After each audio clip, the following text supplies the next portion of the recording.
ஒருமுறை யோசித்து பார்த்ததுண்டா? மும்மூன்று லுகங்களின் அதிபதியான சிவன், அழிவும் அவரே, படைப்பும் அவரே. ஆனால் அவர் பட்டாடை அணிவதில்லை, பொன்னும் வெள்ளியும் அணிவதில்லை, சிங்காசனத்தில் அமர்வதில்லை, அரசர்களைப் போல ஆடம்பர ஆடைகள் தரிக்கவில்லை. சிவனின் ஜடைகளில் கங்கை குடிகொண்டிருக்கிறது.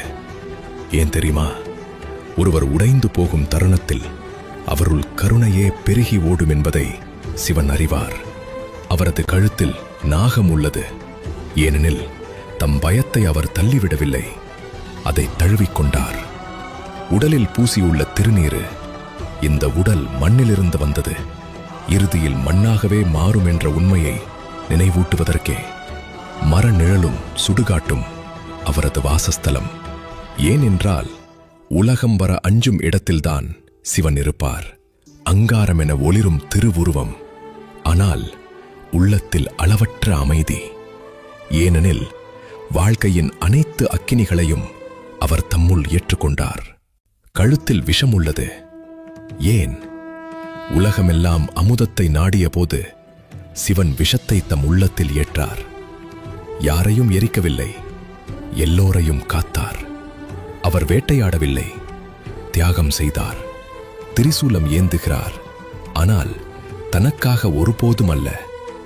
உடுக்கை ஓசை எழுப்புகிறார், சிருஷ்டியின் லயம் நிலைக்கவே. சிவன் நமக்கு கற்பிப்பது என்ன? உண்மையான வைராகியம் உலகத்தை விட்டு பறப்பது அல்ல, உலகின் நடுவில் இருந்தும் எதையும் நாடாமல் இருப்பதே. அவர் எல்லோருக்கும் அனைத்தையும் அளித்தார், ஆனால் தாமோ புலித்தோல், திருநீரு, மௌனம், அதுவே அவரது ஆபரணம்.